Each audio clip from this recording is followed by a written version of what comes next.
maybe the next thing what we want to do is, as soon as we have created it, then we just navigate back by using the navigation component. And navigate back just triggers this back button. Okay. Maybe another nice thing to have would be to show the date itself, what we have selected.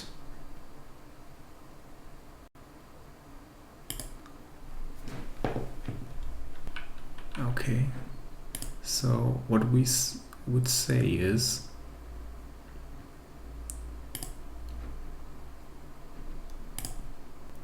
let's press on the content box a formula. Let's remove that.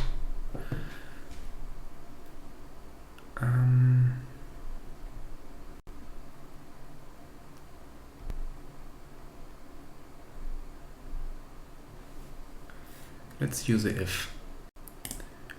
In the utility functions, you will find the if statement, and if works like that. It takes three things and it checks if the first thing is true, then output the second entry, otherwise the third entry.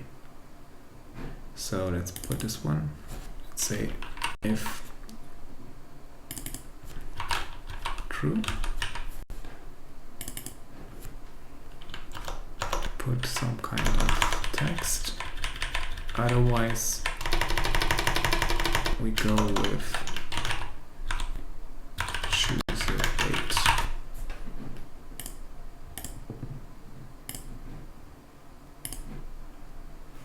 Okay, that's great. Because true is always true, it will always go with this these lines. But what if true is not always true? What if we make this some kind of a dynamic value? Like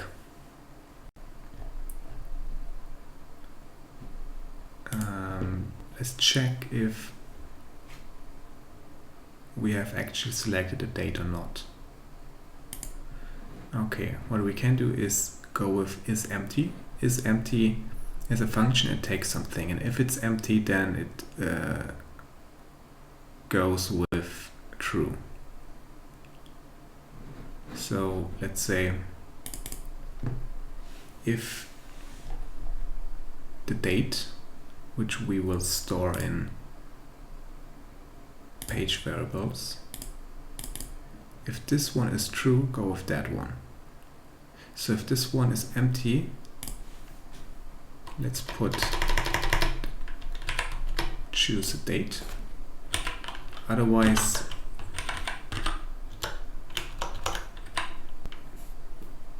chosen.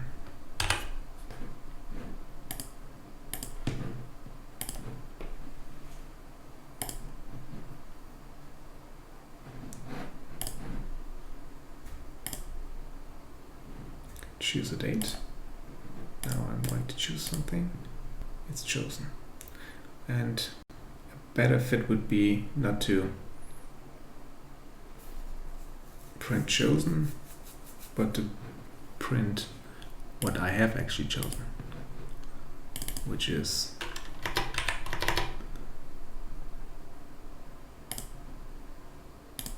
the date. Maybe we can format it. Could be better, huh? Let's remove that. Let's go to date. So do we have some kind of nice formatting?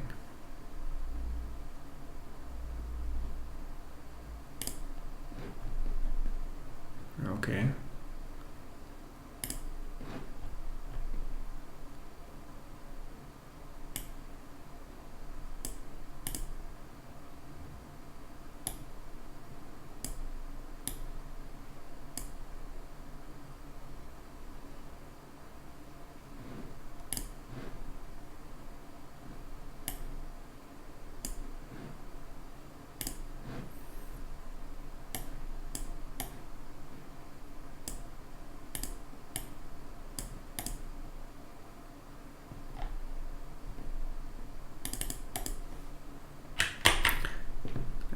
copy that, put it inside. This one is the format. It says days, months, years, hours, minutes. We do not need the seconds. Okay, and here has to go the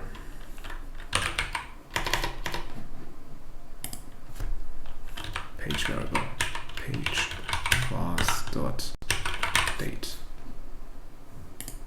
All right, let's save it.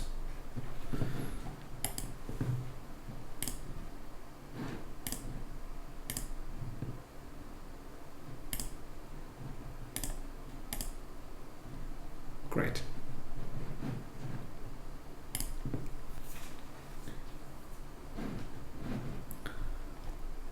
All right, so now we have the ability to create and to view the meetings. The next thing is we need an ID for the user. And because the server is not generating those, we will just generate them for ourselves. So every user, every application will generate one unique ID.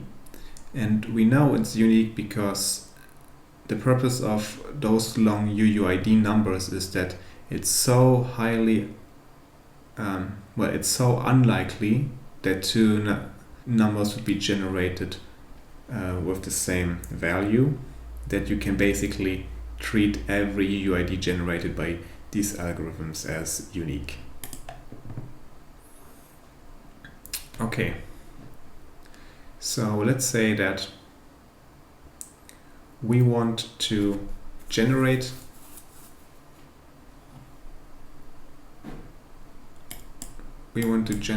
a unique ID.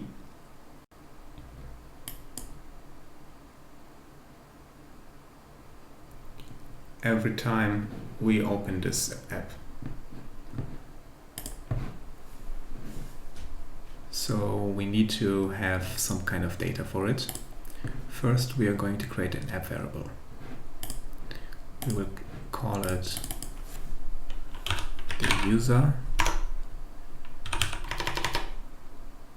ID, UUID. It would be a UUID as a type. Something like that.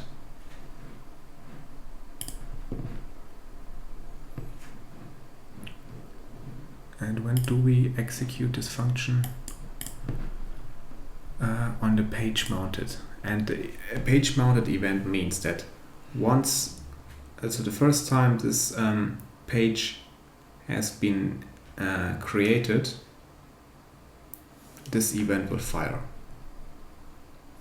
And if we go to another page and come back, the page mount will not be firing, just the page focused.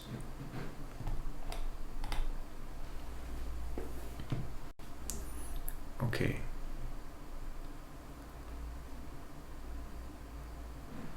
So let's go here to the page mounted and say something like, maybe we have a UUID generator. We do not have. Okay.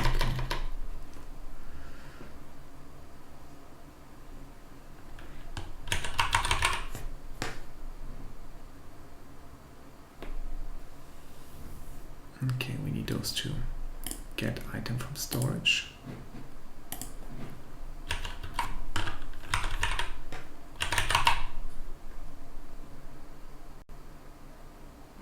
And set item to storage. So the storage is a persistent storage for the mobile application. Usually when you close your app and you will restart it, then you will lose every state what you have stored here, except of data what you stored in the storage. So the storage is not part of these variables. It's like the file system of your mobile phone, if you want so.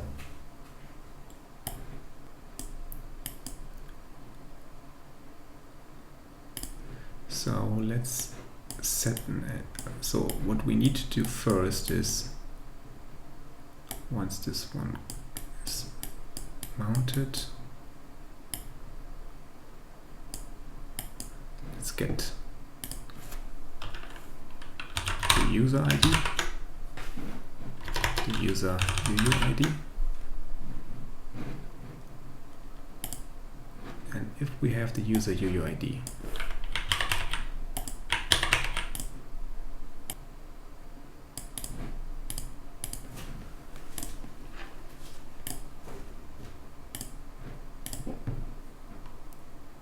and if not, let's say user UUID is missing.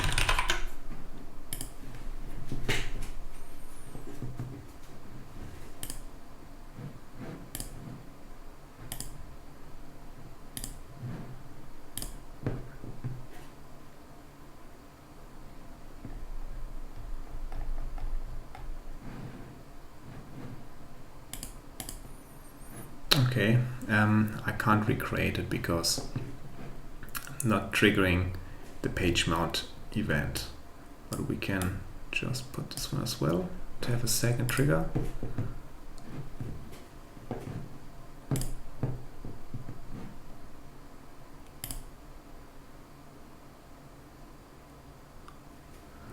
I see. So what's happening is this one will not throw an error. It will just return maybe nil, maybe null, maybe an empty string. And because it's empty, it will not be displayed. We can try to change that by changing the output to a formula.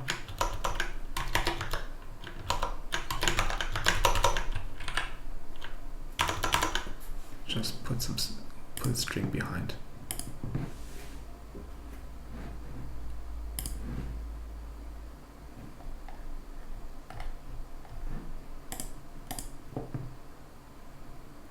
Null. Interesting. I just realized that we are using the wrong page. Let's copy that. Go to the landing page. There we are. Well, we can actually do this on every focus.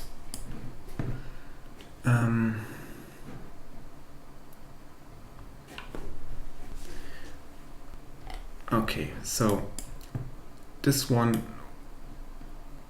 can be set or it cannot be set. And because we have two options, we should use the if condition in between. So let's go here.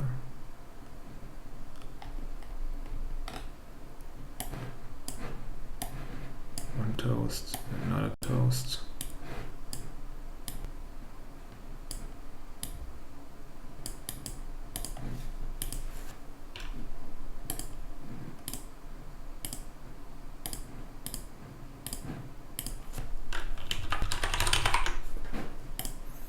Okay, so we get this item.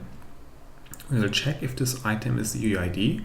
If it's a UUID, then we will display this toast. Otherwise, we'll display the missing toast. And by checking, we need to change the condition input. Instead of putting it true and false as a static value, we're going to use a formula.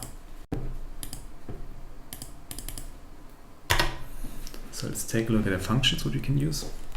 We need a method to check if it's an UUID or not.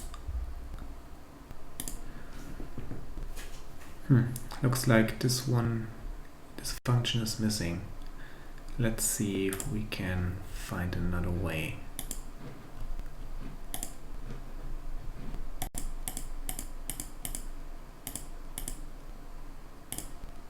Well, what we could do is check if it's present or not. But what if it's just a string or not a real UUID? And maybe the other problem is, how can we generate a UUID? Okay, so I looked into it and there's no UUID utility function for us to use. And well, while we could implement one of those implementation to generate UUIDs, I'm not sure if these are valid implementations and how high the collision rate would be. So instead of focusing on UUIDs, we will just focus on big numbers, because in our case, a meeting app in a team will be used by maybe a few dozens of people. So if we ask for a random number between 1 and 1 million, and this should be good enough for our case. So instead of using UUIDs, we'll just use a big number. So first what we need to do is change this one to ID.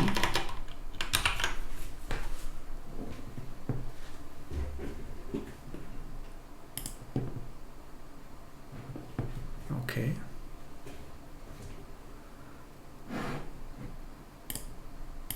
And then we're going to use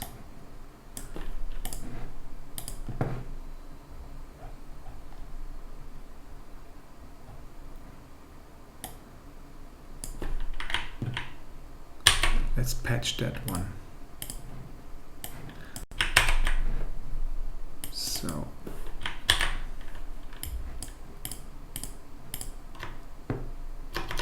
we patch this one or update it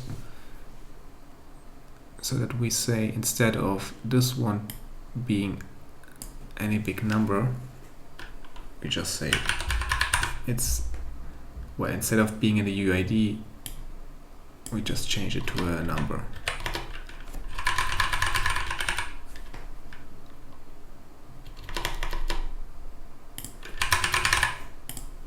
Something like that. Update. Let's take a look at it.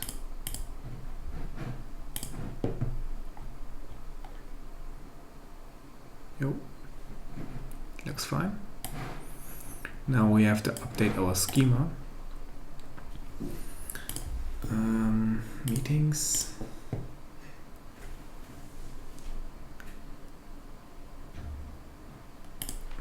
Get collection, test, run the test.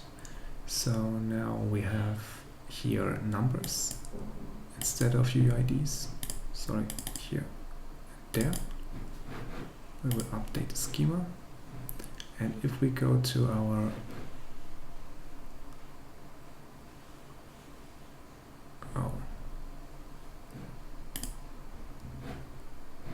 list of unknowns, that's interesting. Oh, I see. Because those two do not align. Okay, let's remove this one.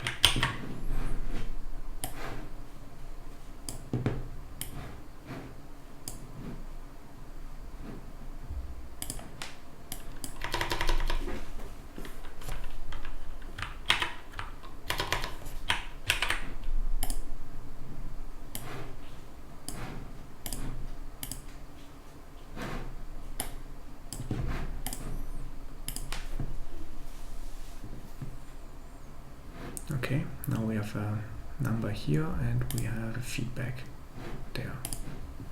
And save. Great. Okay, the user ID is here. And what we do is we're going to check if the number is present or not. Maybe we change the schema a bit more by not expecting a number.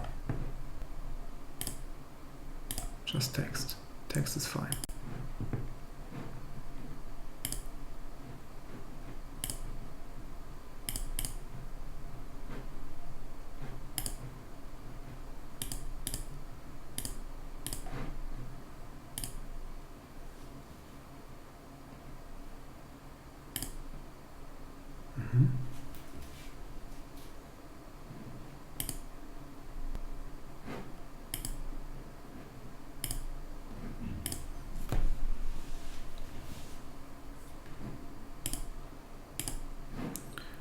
Alright, so this one should also be a text. Okay, now what we do is go on the folder and say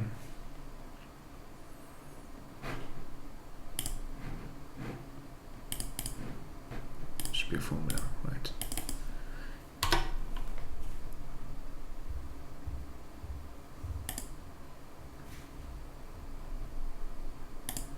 Yes. So is empty. Return true or false based on the given value is empty. Empty string, empty array, empty object, null, undefined, none are okay. Is empty, and we check it for the output of the node. It should be this one, the item. Okay, if it's empty, then it's true. And if it's true, then we take the first step. And, well, okay, we can change it by reversing these two, like something like that. Well, we have to change those actually. Or we just invert whatever the computation is. For example, putting a not before it. Okay, so if it's not empty, then we will get it. Otherwise, we'll generate it. Okay, if it's not empty, then generate a big number.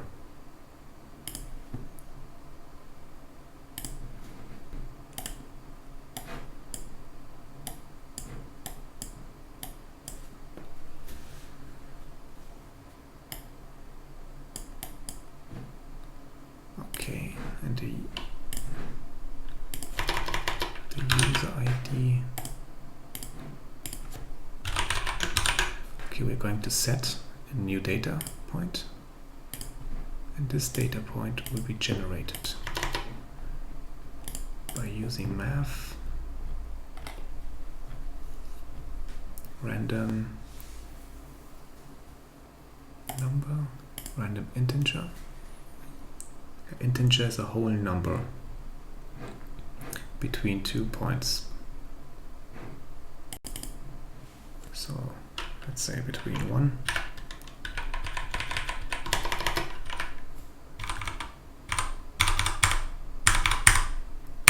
and 10 billion.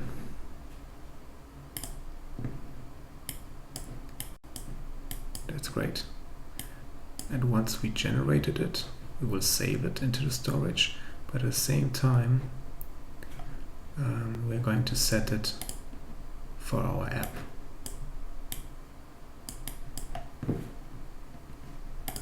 So we will say yes, set this one, and the assigned value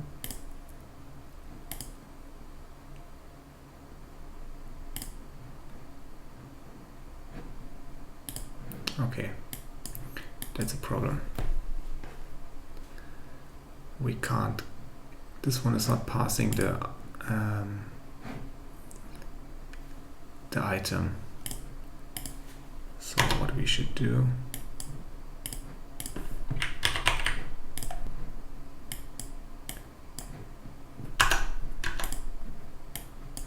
after we save it, we will try to read it again.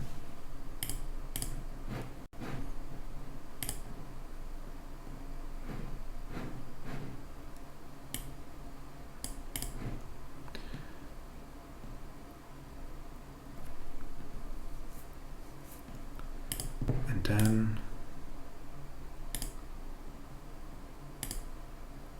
okay.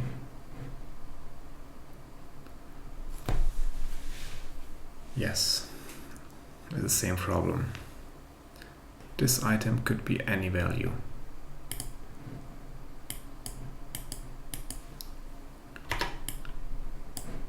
but it's not any value.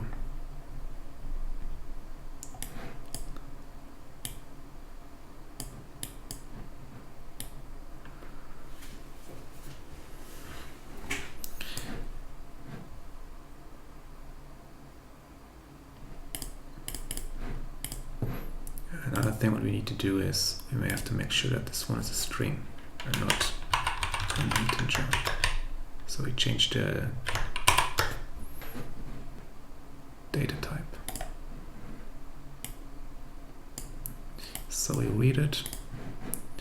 Then what we do is we say the input is from the get item storage 2. Could be anything. And we return. It's actually a string function. Alright. So this will return the value as a string in result, and we will say result is a text.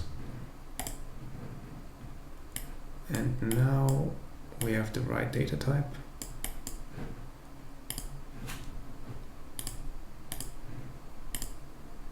We'll take it from the function and set it as a variable.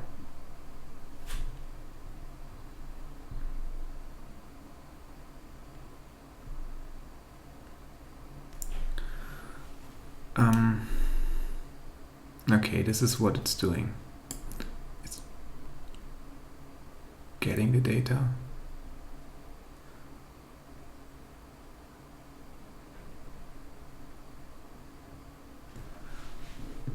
Well, this one is actually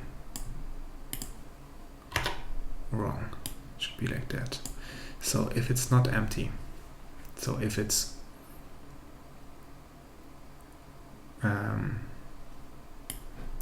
been set, then just read the data. If it's empty, then set the new random data, get this data, convert it back to a string, and then set it to an f variable.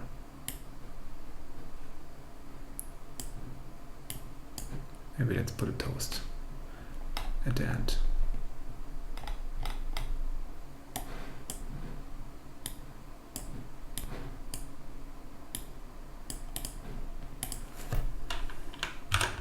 Here's our ID. Generated. Okay, and in the case that we have the data,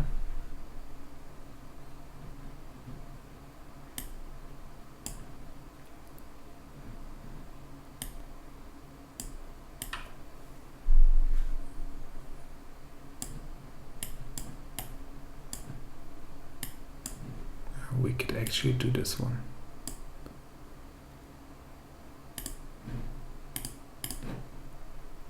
Can we do that? No, we can't. We need to duplicate it. Because this JavaScript function is expecting the data coming from the source, and this JavaScript function expecting the data coming from that source.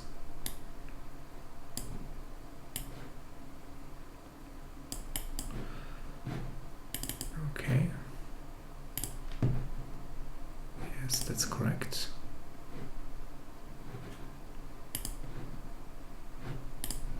That's correct as well.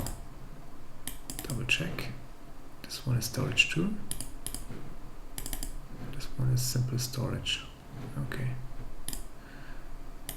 So, and both go here. But I'm not sure about that.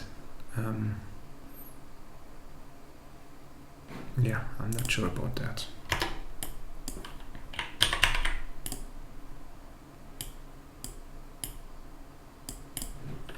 Let's duplicate that.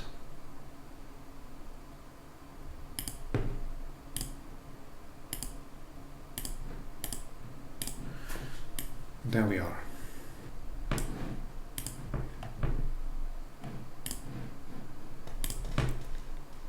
User ID generated. We go back, go forward.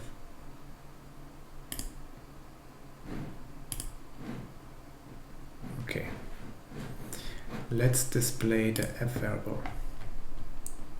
Let's put it here just for a moment. We'll say the data is the app variable here. That's a big number. And it's not changing. Great. So now we have the data, the user ID generated. Let's go to the create page. Let's remove that.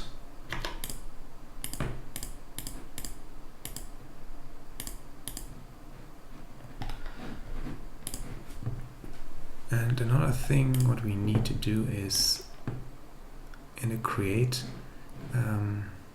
HTTP request, we need to give the owner the ID.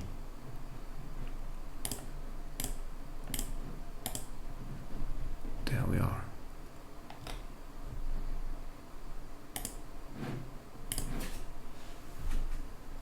Great.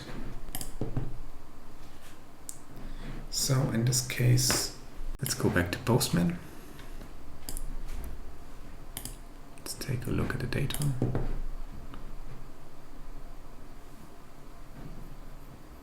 Wrong cat. There we are. So we have one data field.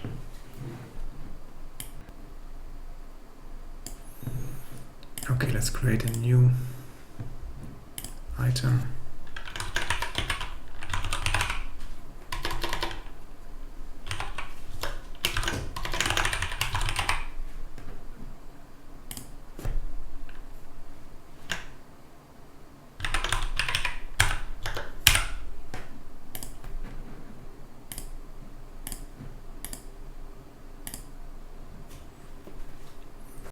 Okay, I'm going to create it. Now we have our second meeting. And once we are here, we will see that the second meeting has also an owner. And this owner is a string. Okay, we should actually remove this one to make the data consistent. Yeah, let's remove it.